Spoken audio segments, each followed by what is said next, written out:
आपका स्वागत है। तो मोदी ने कल मंत्र दिया था इंच टुवर्ड्स माइल्स, यानी कि India and China towards millennium of exceptional energy. और इसे इत्तेफाकी कहेंगे कि आज एक लीडिंग अखबार ने लिखा कि माइल्स इन गुजरात, इंचेस इन लद्दाख, यानी कि एक बार फिर से ट्रांसग्रेशन की छाया, इंकर्शन की छाया में ही ये वार्ता होगी, इस तरफ इशारा किया।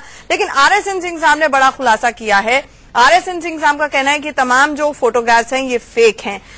मेरा सवाल यही है आलोक जी, अगर ये फोटोग्राफ्स फेक हैं और मैं फेस वैल्यू पे ले लेती हूं, तो फिर ये बताइए कि सरकार ने पुरजोर तरीके से ये बात आकर क्यों नहीं कही अभी तक? देखिए, जैसा सिंह साहब भी कह रहे थे, बात ये कि सरकार या तो रक्षा मंत्रालय, हमारे यहाँ कुछ मामलों में रक्षा मंत्रालय, विदेश मंत्रालय बहुत ही रिस्ट्रेन, जिसको कहते हैं कि बहुत कम इस तरह की प्रतिक्रियाएं देता है, खास करके ऐसी बातचीत चल रही हो।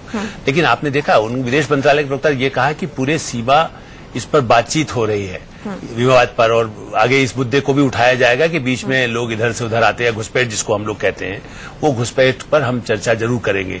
तो वो एक पूरे मासेस को ये तो नहीं कहा जा सकता कि भाई देखिए ये सब खबरें चैनल गलत है, लेकिन ये सही है कि हम लोग इन बारे में, जैसा सिंह साहब ने कहा, पुष्टि तो होना चाहिए कौन फोर्सेज हैं। लेकिन आर्म लॉबी काम करती है, ये हम लोगों का, मैं 40 साल से पत्रकारिता में हूं तो मैं जानता हूं कि कई लॉबीज जो हथियार बेचने का काम करती है, वो ऐसे मौके पर, चाहे आपकी किसी से बात हो रही हो, अमेरिका के भी राष्ट्रपति, प्रधानमंत्री, कोई आतंकवादी, वहां के राष्ट्रपति यदि आते हैं तो पाकिस्तान की तरफ से कुछ एक तरह से आतंकवादी हमले की कोशिश होती है, कभी कुछ इस तरह की घटना होती है, या चीन भी उस समय कोशिश, ऐसा नहीं है। देखिए, सोवियत लॉबी या चाइनीज लॉबी वो अपने इंटरेस्ट से काम करते हैं। मैं नहीं कहता खाली अमेरिकन करते होंगे जब चीन आता है। एक लाइन का वक्त है, उसके बाद मुझे ब्रेक पे जाना है। शील जी, आपका भी कॉमेंट, क्या ये फोटोशॉप जॉब लग रही है जो तस्वीरें मीडिया में लगातार आ रही हैं? ये जो मीडिया में तस्वीरें आ रही हैं, ये एक तरह से स्ट्रेनिंग ऑफ गवर्नमेंट हैंड, मतलब बातचीत करने वाली है गवर्नमेंट, जो बातचीत आएगी उसको, उस एजेंडा को आप जबरदस्ती उस पर वजन डाल रहे हैं, उसको फ्रंट लोड कर रहे हैं बेकार की बातों से, ताकि आपका मुख्य मुद्दा जो है वो एक तरफ रह जाए। जो मिनिस्ट्री ऑफ एक्सटर्नल अफेयर्स ने और प्रधानमंत्री के दफ्तर ने जो तैयार किया है, जो सरकार ने जो तैयार किया है, उस पर बातचीत होगी। और जैसा कि अकबरुद्दीन ने कहा कि बातचीत में ये सारे मुद्दे उठाए जाएंगे, तो उनको उठाने के पहले आप चीत्कार करने लगे तो मुद्दा तो एक तरफ आ जाएगा, आपका चीत्कार सबको डोमिनेट कर देगा। तो ये मीडिया में जो कल से चीत्कार हो रहा है, ये इसका कोई मायने नहीं करे। लेकिन हम टॉक्स को डिटेल नहीं होने देंगे, यहाँ पर भी, स्टूडियो के अंदर भी, और वहां पर क्या चर्चा होने वाली है इस पर भी आएंगे हम। और स्मृति जी के पास जाऊंगी ब्रेक के तुरंत बाद। आपका स्वागत है। हमारे साथ लगातार हमारा वरिष्ठ लोगों का पैनल जुड़ा हुआ है और सीधे चलते हैं स्मृति जी के पास। स्मृति जी, वक्त कम है, इसलिए एक लाइन में आपसे जानना चाहूंगी, आपने पहले भी बताया था हमें कि भारत और चीन दोनों के लिए ही एक टेक अवे पॉइंट क्या होगा इस शिखर वार्ता में?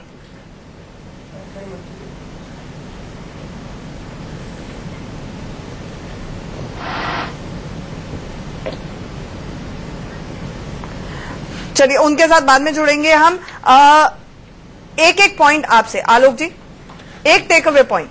देखिए, मुझे लगता है जो राष्ट्रपति शी ने कहा है, आर्थिक विकास यही सबसे बड़ा एजेंडा रहने वाला है, और उस आर्थिक विकास के लिए जो सामरिक दूसरे मुद्दे हैं, उन पर हम आगे कैसे शांतिपूर्वक रास्ता निकाल सकते हैं, इस पर बातचीत होगी। आरएसएन सिंह साहब, मेरे ख्याल से इंफ्रास्ट्रक्चर, एनर्जी, ये दो सबसे महत्वपूर्ण चीजें हैं दोनों देशों के बीच में। और जब वेस्ट एशिया में इतनी वोलेटिलिटी है, तो इस पर गौर फरमाइएगा कि एक चाइना भी रशिया के थ्रू एक रूट हो सकता है पाइपलाइंस के लिए।